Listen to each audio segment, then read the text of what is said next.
I'm your host, Rob Carbone. This is BD4. Here's Barrett, some shake and bake, catch a three. Fans alive in the crowd. Oh, hang on to the roof. Goodbye. Anthony for three. Bang! That one goes down. Gotta put four fingers up when Torres comes to the plate. The wall. See ya. See ya. Out here, the pistol comes under. Got it. Yankees win. Well, you know what? Before we even start, let's start off on a good note before we get into this mess. Happy 4th of July. Happy Independence Day. It's July 4th as I'm recording. As you're listening, it's probably July 5th, Monday. But hope you all had a great 4th of July. And yeah, before we get going, I just take a minute, to appreciate your our wonderful freedoms that we have.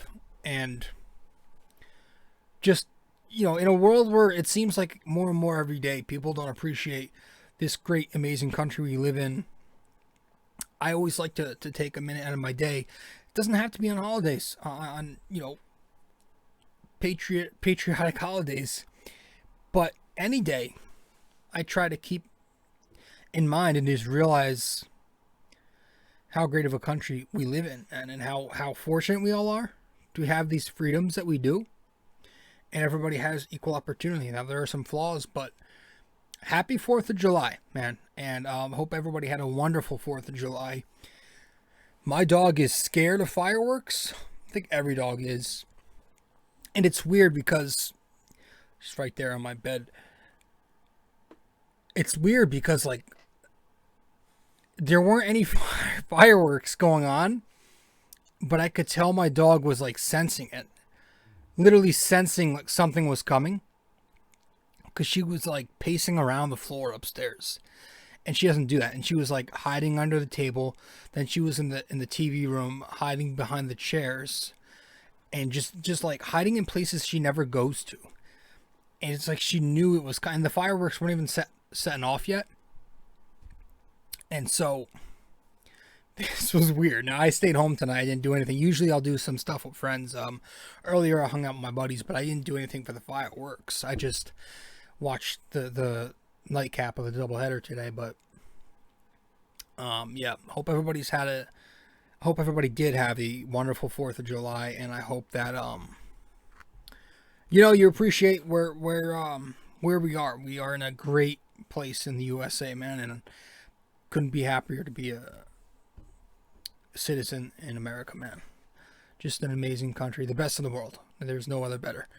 So yeah, take a moment and appreciate where you are. All our problems are become meaningless when we just think about how lucky and free we all are. So God bless America. God bless you and your families. Speaking of, like, America and stuff, I was watching the Yellowstone Marathon today. Getting ready, man. It sucks because they announced it officially that the season's not coming back until, I think they said September, the fall. They said the fall, which is awful because the last two seasons, I believe, have came out in June. So we were expecting it soon this summer, but unfortunately we're going to have to wait. Hopefully it's worth the wait. I have faith that it will be because this show is spectacular. One of my favorites already on TV. You good? Dog's scared.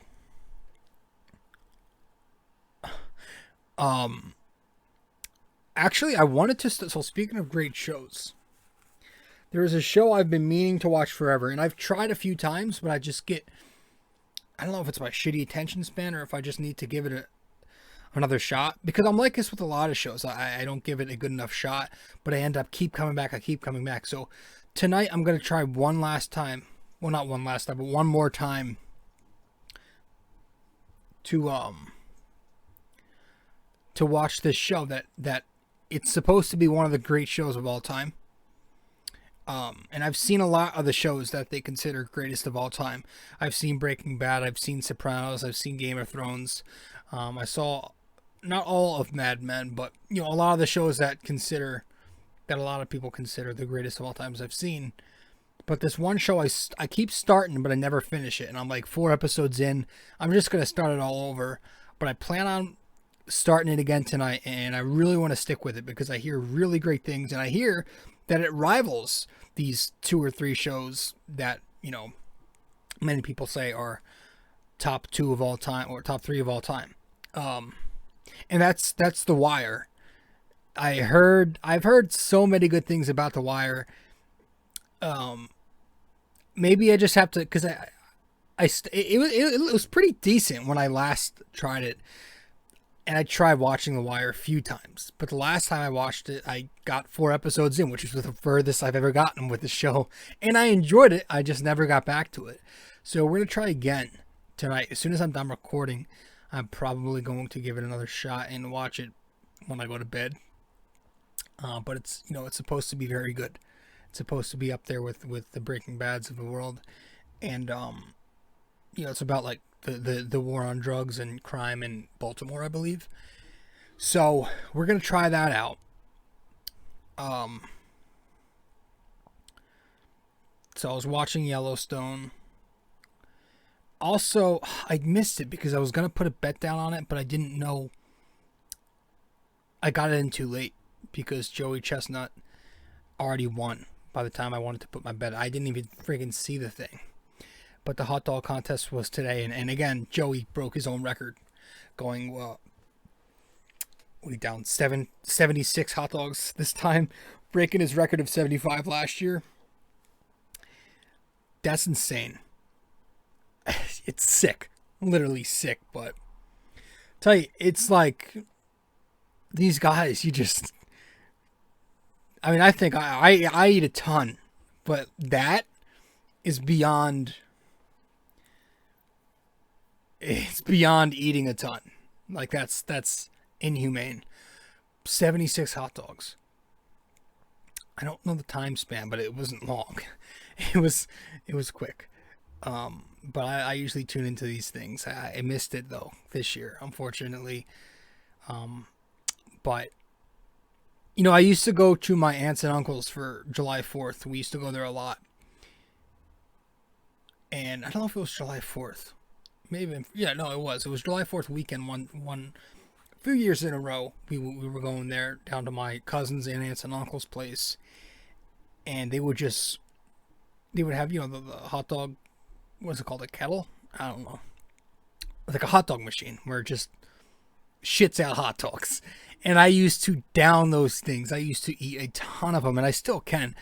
But they were so good, and they used to make a big deal out of it because everybody, my whole family knows I eat a lot, and they would, you know, as soon as like the 3rd year, we would go down to my aunts and uncles, and it'd become a thing. Then they'd start realizing, okay, they made it a thing. How many hot dogs is Rob going to eat tonight?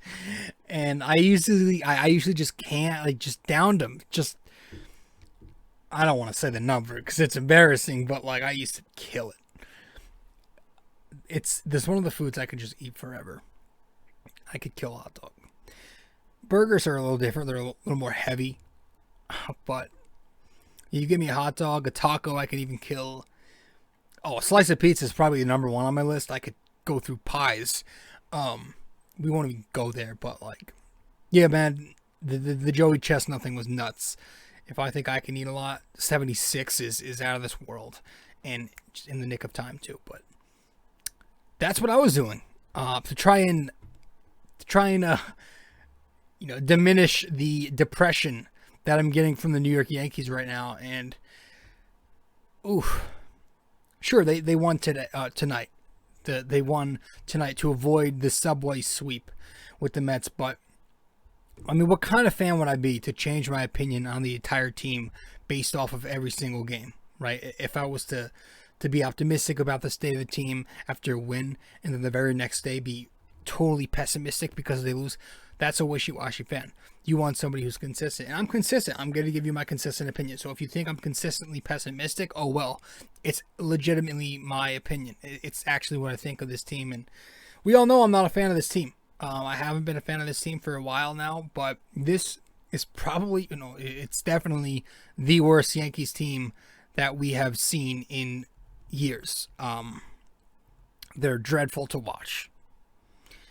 They're at a point where this is, we gotta win, and nobody is excited about it. We're still seeing people bitch on Twitter tonight. I was just on Twitter 5 minutes ago. People are still annoyed with the Game 2 loss, despite just winning Game 3. So all Yankees fans are pissed now. All Yankees fans are rightfully pissed. And so the Yankees, they can have all these pressers, these speeches, these team meetings, right? Cashman can say they suck to the media. Hal can hold his presser. Judge can hold his team meeting. Boone can tell us the season is on the line and read all his cliches. All that. And we're still giving you the same result. Talk is cheap. Very cheap. We're still going out there and we're playing as pathetic of a baseball game as you can. It's embarrassing. It's humiliating. And I just don't know how much I can take it anymore. And I'm at a point, like I said, I don't celebrate when good things happen. And I don't get mad when bad things happen. I just watch. I watch. I take it in and watch. And I just, whatever happens, happens. There's just nothing exciting about this baseball team. There's no spice. There's no, like the Yankees have no, there's no leader. And by that, I said this on Facebook earlier. When I say no leader, I'm not even just talking about like management, forget Boone, but like on the field, they don't have a leader. Their leader is as quiet as anybody. All these other young teams have guys like Tatis and all these other young kids pumping their fists and pounding their chests and flipping their bats and shit, which I'm fine with. I'm not one of those, get off my lawn boomers who's, all about, respect the game. I love it. But the Yankees have zero of that. They have zero of those guys. Yeah, they have Odor, who sucks. But their leader, Aaron Judge is their best player. But he's way too much of a nice guy. He's a quiet guy, the humble dude. This matters. This matters more than stats. And this is huge. Like, they have no swagger. No guy on that team is both good and going to get you riled up. They don't have a guy who can do both. They have Odor, who sucks, but he's got the energy, but he sucks. And they've got Judge, who's good, but he doesn't have that high energy intensity to him to where he's going to double and he's going to go nuts.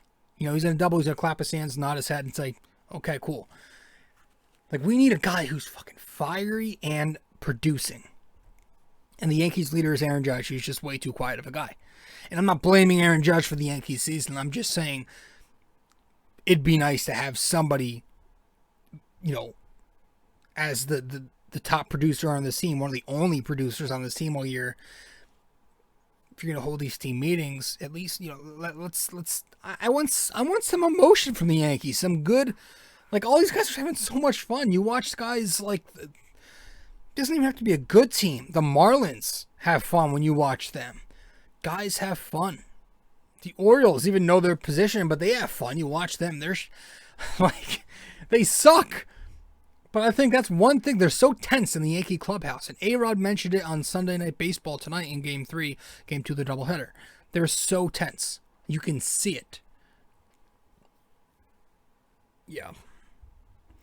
So it's like, where's rock bottom, really? Like, where is rock bottom? We're getting bitched by everybody every single week. Shit teams like the Tigers and Phillies can sweep us. All of our rivals are bossing us around. The Mets, the Rays, the Sox. Where is rock bottom? Because we find a new rock bottom every series. Right when we think we find rock bottom, we find rock bottom in the next series. Like, it's ugly. And I'm sorry. You can keep telling me, oh, it's the players only. It's the players. Yeah, the players take some blame, but let's stop putting everything on them. And you can put a lot on, like, you could have more than one guy take the blame. There's a lot going around here. And one of the big reasons is because they don't have leadership. And Aaron Boone is leading. Unfortunately, he's the manager. He's supposed to get these guys going. This is the most undisciplined Yankees team I've seen in freaking years. Even the team with Lyle Overbay, with Chris Stewart, Jason Nix at shortstop, even that was a more disciplined team. They won 85 games when they were supposed to win 65. Like, this is a really poorly put together, non-fundamental team continuing to make these fundamental base running mistakes. That's coaching. That's coaching. I'm sorry, that's managing. That is it. I mean, Torres today in the second game of the series, in the first game of the doubleheader, he goes, that base running mistake. You're taught to freeze on line drives. You are taught to freeze on line drive ropes in like second grade. It is rudimentary bullshit. Rudimentary bullshit right there.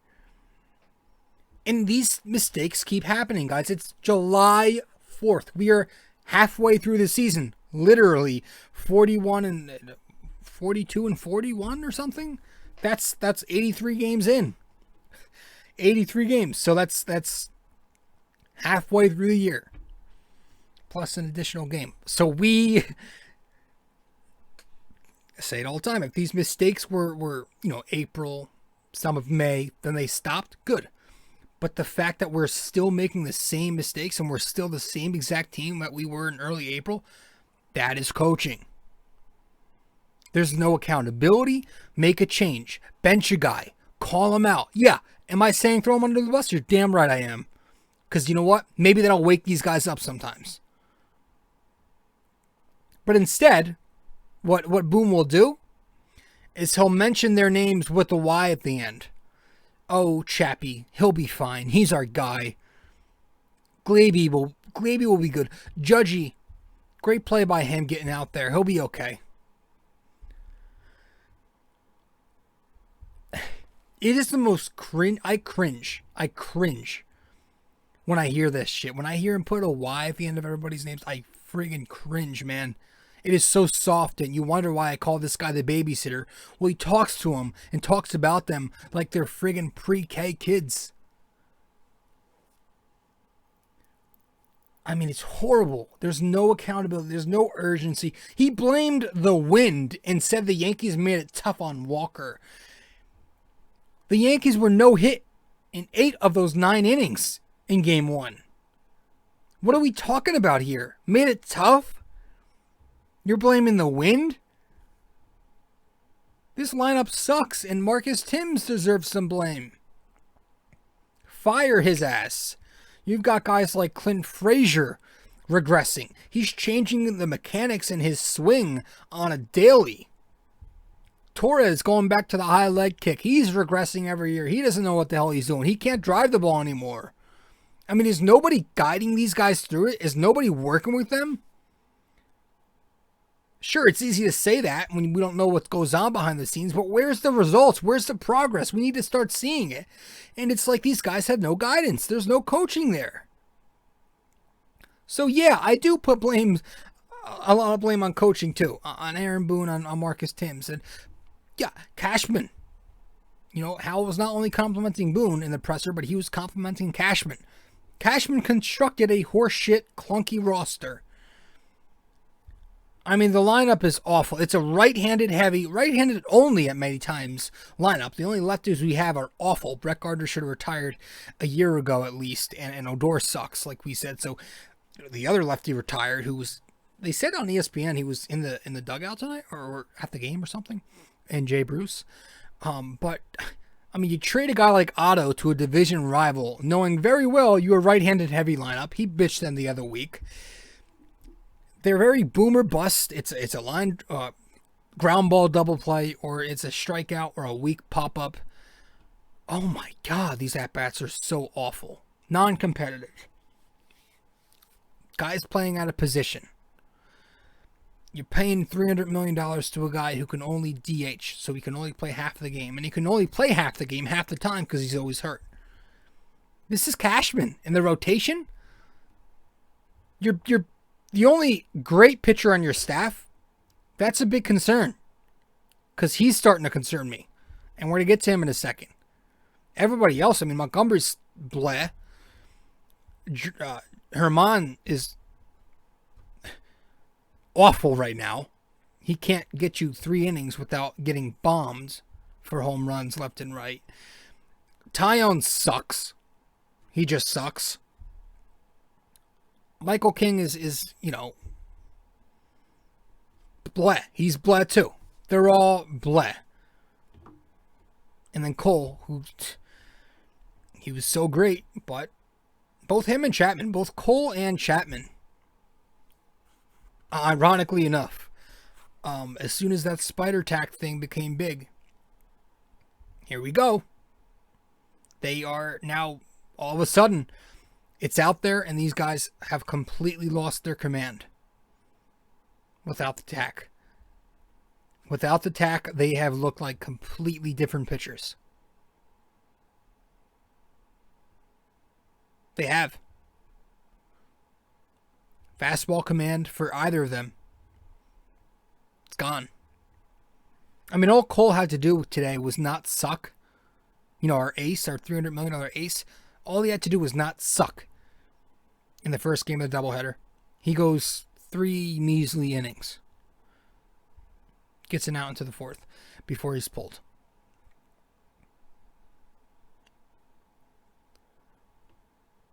It's like, I'm concerned about it, dude, because he doesn't look the same. He looks like a number 3 right now. He does. He looks like Pittsburgh Cole. Let's not sugarcoat it. He doesn't look great. It concerns me.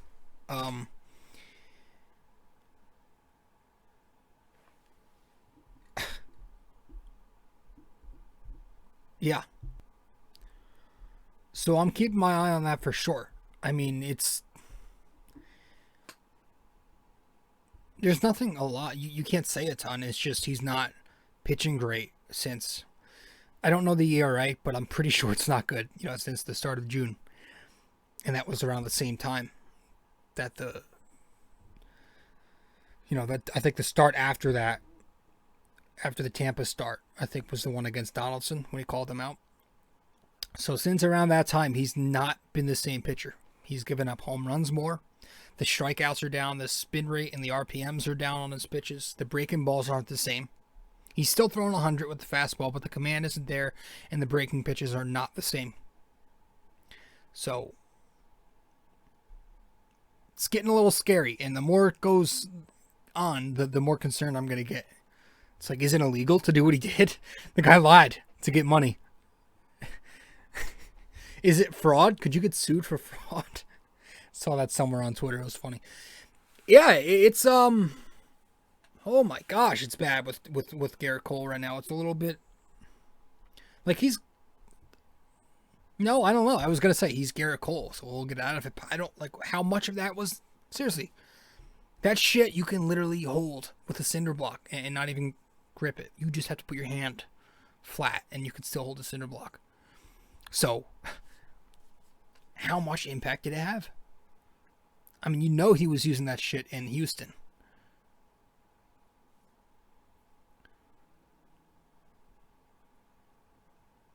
So, and then Chapman. I mean, we're going to get to that home. I mean, shit. Absolutely shit. Him. No fastball command too. Without the Spidey tack. It's gone. He looks so lights out. The first 18 games of the year, a 0 ERA. Looked like he was on pace for an all-time great season. Even had, Generation Z Yankees fans saying he was better than Mo ever was.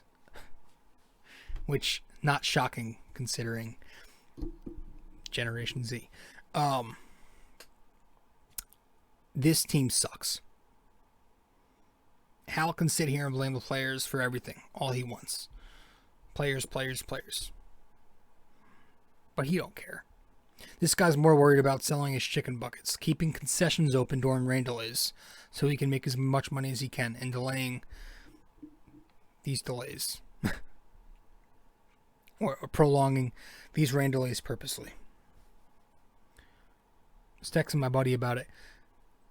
Should call the chicken buckets Greasy Hal's Chicken.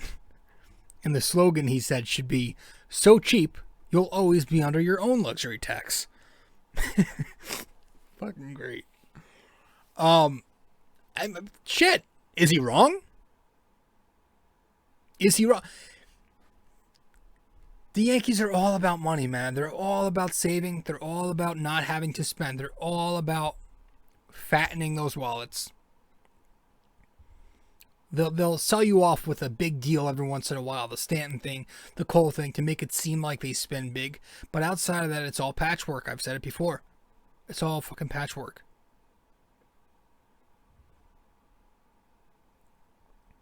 It's all about being under the luxury tax. And I don't buy for a minute what Hal said is we'll definitely go over the lugs tax if we need to. I do not buy that. That is what they call lip service. That's BS.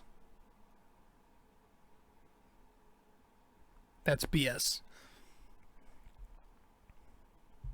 It's become, used to be, with George at least, winning at all costs. Now it's become winning at our cost. Speaking of, happy birthday to George, the boss.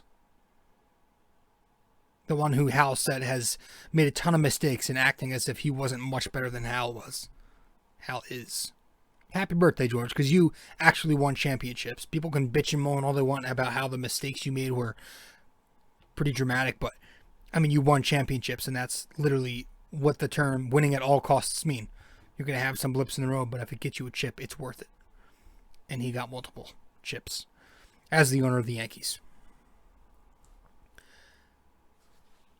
Chad Green, if we're talking about trade assets, looked dominant today. His stock is rising. Valuable asset as a reliever who can go multiple innings. He's got great stuff. Maybe Zach Britton an asset to trade away. Do we see what Aaron Judge nets you? But I'm not even going to get into that because that's not what Hal Steinbrenner made it clear in the presser. He's not selling. And unfortunately, I do believe him. I believe that they're going to bullshit their way through this and with their distorted view, think they can make a run. And they're just going to continue to be in the worst position, which is neither a great record or a horrible record. They're going to have a record that's smack in the middle, finish in third or fourth place, and have 80-something wins. And that's not going to be enough because I was looking at it. I think they said on the broadcast just to have enough wins to crack the wild card. At this pace, they'd have to win 48 games and just lose 21 times. They have to play 700 ball from here on out. 700 baseball from here, right now, out. You can't afford it. So you have to win 7 of every 10 games from here to the rest of the regular season just to win a measly, I think it was 89 games. I don't know, or to make a wild card. Fucking bad. And they're not doing that. You've seen this team play. We're 1 game above 500. 1 game above? Yeah, because we were even before the win tonight. So it ain't happening. They're not making the playoffs. I just don't see them making the playoffs. And you know what? Maybe it's for the best. Maybe it gives them a wake-up call in the offseason. So let's head to our first break. And we'll recap the games really quick. But again, like I've been saying, I'm not going long this episode. This is it. I'm not going longer than 45 minutes. Maybe. I don't even think I'll get to 45 minutes. This might be another 35-minute episode. So we'll see how far we go. But I'm your host, RJ Carbone. You are listening to BD4. This is episode 262 of the podcast tonight. The Yanks suck. Yanks get bossed in Subway Clash.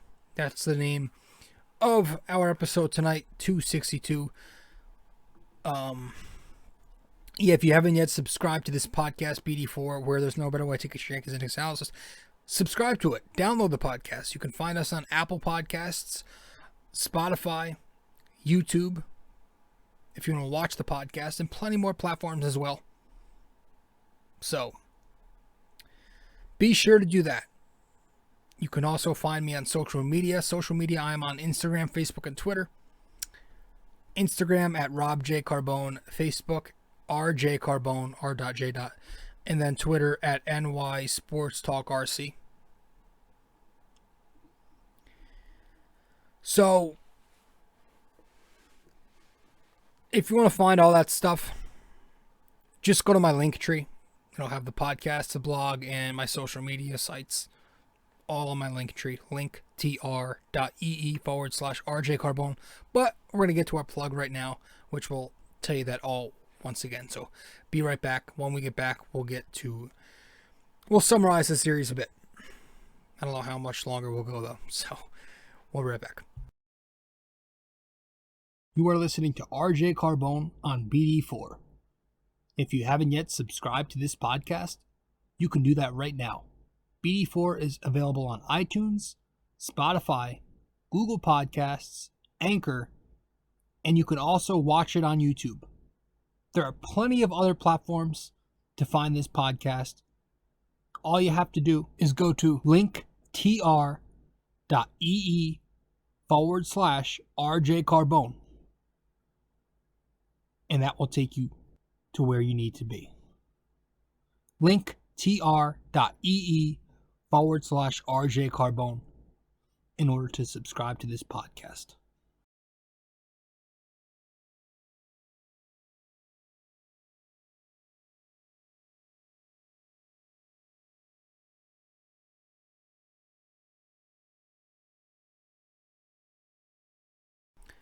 So,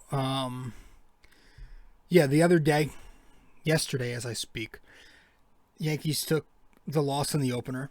Game 1, they took the 8-3 loss. You had Montgomery versus Taijuan Walker. It was a scoreless game through 4 innings. But then in the 5th inning, Dom Smith, the RBI single. Nimmo scores.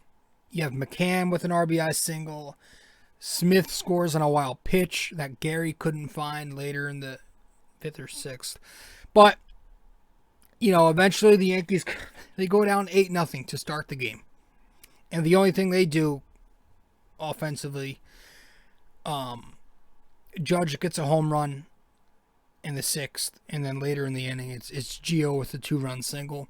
Makes it 8-3. But that was it. Outside of that, the offense was dead. Like I said, they had 3 hits in the 6th, and that was it for the entire game. They had no hits in 8 of the 9 innings they played. So I don't know what Aaron Boone was talking about in the presser. I don't know what he was talking about when he said they made it tough for Walker. Because they literally made it as easy as they could have for him. Monty, again, he was bleh. He was very bleh. He was just whatever. He labored through 4 1/3. Relying mostly on the sinker and the changeup. Inducing some soft contact. So some unlucky hits there. But, collected 6 Ks, but he didn't have a great command either. So it wasn't just bad luck. He did not have great command. He walked 3 batters and he left a few pitches up. So he was tagged for some hits. 6 hits in the 4 1/3 innings. He and Sanchez not working great together, you could see. There was just a little flow there. Gary had a passed ball during Monty's time out there. And at one point, Gary let another ball get by him where he couldn't keep track of when it was more of a wild pitch by Licky. But not a great day behind the plate for Gary, I'll tell you that. Licky wasn't great. Wilson sucked. This guy is awful. He's one of the more uncompetitive pitchers in baseball, if not the. Man, does he suck. I mean, how do you pitch this guy still? How do you still throw Justin Wilson out there? The guy's really bad. There was some soft contact there too, but he lost the zone completely at one point, and he didn't record a single out. He gave up 5 runs? The guy sucks. King came in after that. Michael King, he cleaned it up. He had 9 strikeouts in 4 innings. He usually does a good job in relief as the long relief guy, but by then it was over. The Yankees took the 8-3 loss. That was game 1. That was literally it. That's all I give a damn about. They lost. Game 2 comes. They lose again, 5-10 or 10-5. You have Marcus Stroman going up against Yankee ace Garrett Cole, and Cole right away, top of the 1st inning, lets up another home run. Excuse me. This one to lefty Dom Smith in the 1st inning, 1-0. And saw a funny tweet saying the Mets are better built for Yankee Stadium than the Yankees are. And that's not wrong. That is not wrong. They've got lefty pop. It's embarrassing, really, man. It is really embarrassing. We have all this money. We can't field the staff. and we can't field a lineup that has some decent hitting lefties in it. We have all. Hal gave Cashman $200 million to work with, and this is the product we're getting. Think about that, dude. So 1-0 after 1. Higgy then doubles in the second off Marcus Stroman. Then you get, later the sac fly by newest Yankee Tim LaCastro, who's a $178, 400 OPS guy if you didn't know, but he's got speed and he's another right-hander. Speaking of, they sent down Tyler Wade today, which was interesting for Wandy Peralta. 3-1 after the second inning. Yankees take the lead. Yanks in the third inning, they put runners on, but they only scored 1 run because Giancarlo Stanton grounds into a double play. That will score 1 run. It's 4-1. Top of the fourth, Cole tagged for some more hits, a couple of RBI singles. Leaves the game after 1 out in the fourth for Johnny Lasagna, who lets up the third RBI single of the inning. This one to Frankie Lindor, who's had a really bad season. I didn't even know how bad he was. This makes it 4-4. It's a tie game. Next score comes later in the seventh. You have Stroman, wild pitch. Because, of course, the Yankees score on a wild pitch. DJ scores. Yanks up 5-4. And then you get to the Chapman thing. Chapman comes in. Not Green. So Chapman, whose ERA before the debacle, enters this game with an ERA of 17.5. We'll just go with that. It was 17 point something. 17-something ERA in his last 8 outings. Not bad enough for Boone to change it up a bit. And this isn't like Chapman's not been demoted before. A few years ago, he lost his role for a week or so. Remember, we had to go Betances for a while because Chapman was so bad. But this is a stretch that's even worse. It's the worst, probably the worst stretch of Chapman's career. Yet, Aaron Boone just shot. He's going to live and die with it. So he goes Chapman, to everybody's displeasure. And it looks like Chapman has a good start. He gets 2 fastballs where Pete Alonso he had no shot at. And Alonso was missing fastballs all series. Then he gets cute and feeds him a slider. And that lands in the seats. It's as simple as that. He fed him a slider. After 2 fastballs he had no shot at, he gives him a slider. That thing's in the seats before you can friggin' blink. And they asked Boone after the game, why didn't you go Green there? The answer he gives it enraged me, but it was not shocking because this is what they do, and this is what I always talk about, how the Yankees have an entitled mentality. So Boone goes, I'm paraphrasing, we were planning on going with Green in game 2. That's why we didn't use him. So they're already thinking ahead. They're already thinking, all right, we'll find a way to win this game. We can just go with... He didn't say, oh, Chapman's my guy, I'm going to stick with him. He said, we were saving Green for game 2. That is the entitled mentality I keep talking about with you people. You can't do that. You can't have that. Win the game. Win the game in front of you. You'll worry about the next one when you're there. It's just so sickening, dude. I'm going to lose my voice right now, man. Fuck. I can't do it. We're saving him for game. Are you kidding me? Do you not know where you are right now? Do you not know that you are desperate to pick up a couple of wins? So you're still going to play the game where you'll take the risk of punting this one away just to save a guy for another day? Are you kidding me? We're really doing that still. You're on the verge of going under 500, and you're doing that right now? Win the game. That should be on your mind. That should be the only thing on your mind, is to go for the kill and win right there. So Chapman didn't have it again, and we go with Licky. And by the way, I got to find his. I mean, if he gave away, what did he give up? 3 more runs there? What's his ERA now in his last 9 outings? That's something I would love to know. If it was 17.5 before he gave up 3 more without recording. Did he record an out? No. I got to know. Just to see that number. Then he goes Licky, who he's been used so much. You know, it seems like the league is starting to figure out who Lucas Licky is right now. Who, you know, he's a guy who hasn't pitched in 5 years. So, you know, he's not a guy with stuff. He has a nice curveball, but he doesn't throw hard. He's not anything special. So he's starting to come back down to earth. His last 5 outings or so, he's letting up a bunch of runs. Some of them inherited runners, but he's not getting the job done. He's not containing and limiting the damage. So at the end of it, it's a 6-run 9th inning, for frick's sake. Once again, a complete choke job by the New York Yankees, a once proud organization. And that was game 2 of the series.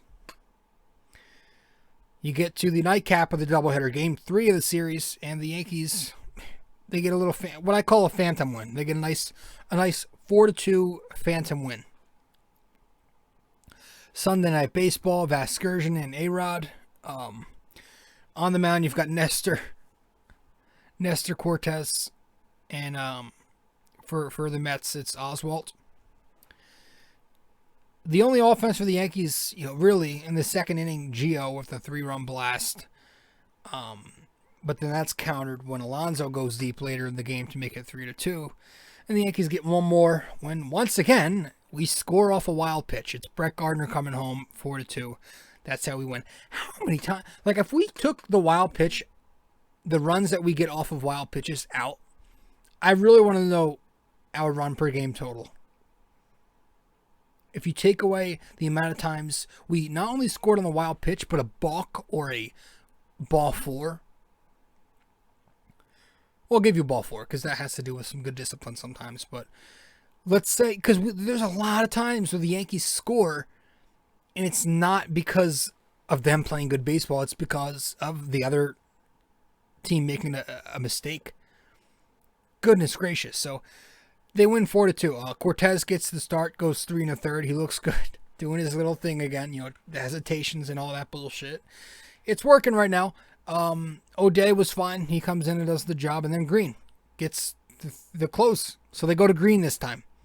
And he was brilliant. Gets 6 strikeouts in 3 innings. Had the immaculate inning, another immaculate inning for the Yankees, and he gets the save. So Boone said, we're evaluating the closing position or something like that. So maybe we're going to get more Green going forward at CP. So yeah, a cool phantom win. And if you give a shit, cool. But I'm pretty sure 90%, if not more, Yankees fans aren't even thinking about game 3 of the set right now. They're still thinking about how bad this team was this weekend. So the Subway Series goes to the Mets. The Yankees lose 2 out of 3. They hit a $192 this series, so they still suck.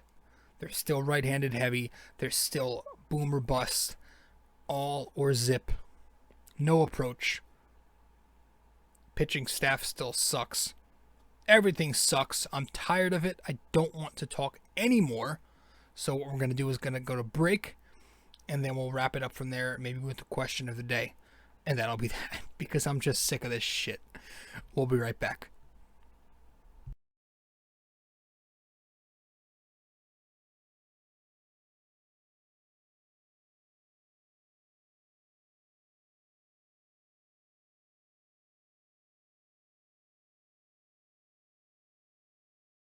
You can follow me on Facebook at r.j.carbone. You can follow me on Instagram at rjcarbone. And you can follow me on Twitter at nysportstalkrc. And if you want to follow along with the blog that I write, subscribe to It's My Opinion on nysportstalkrc.wordpress.com.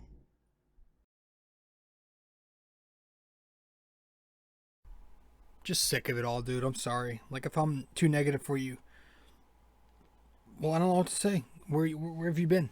Where have you been? Literally, how could you have anything optimistic to say about this team? Watching them this year, they're just so not it. They're not it. They're not the team. They need to be put down like a sick dog.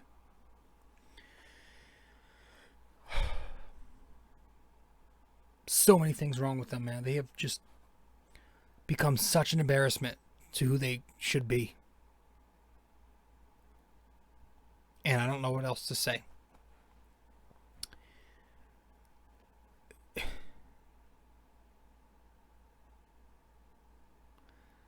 So, yeah, last time out in the NYK question of the day for episode 261, my question to you: who was the last Yankees pitcher to lose 20 games? And the answer to that question, our NYK question of the day for 261, who was the last Yankees pitcher to lose 20 ball games? Mel Stottlemyre in 1966. Mel Stottlemyre went 12-20 in that year with the Yankees. But this episode's NYK question of the day for episode 262 is, excuse me, on September 2nd, 2001, which Yankees pitcher had his perfect game bid ended with 2 outs in the 9th inning? And the hint to that is it was against the Boston Red Sox. So once more, our NYK question of the day for episode 262. On September 2nd, 2001, which Yankees pitcher had his perfect game bid ended with 2 outs in the 9th? And it was against the Boston Red Sox, if you want a hint. All right, so let me know the answer to that question on Facebook, Instagram, or Twitter. You can find me on either of those platforms. Facebook, r.j.carbone. Twitter at nysportstalkrc. Instagram at robjcarbone. Message me there for the answer, or to tell me the answer if you think you know it.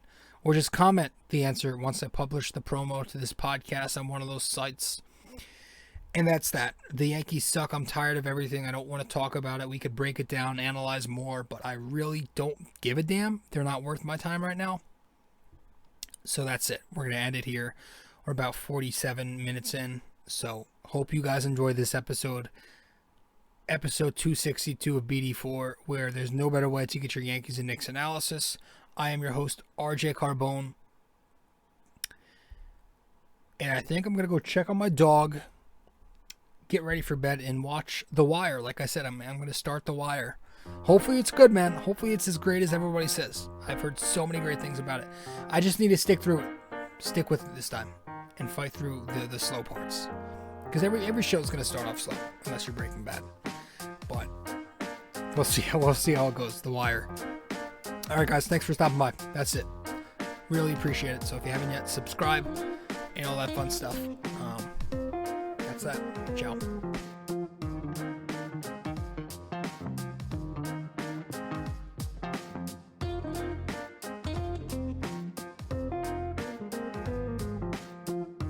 This episode is brought to you by Anchor.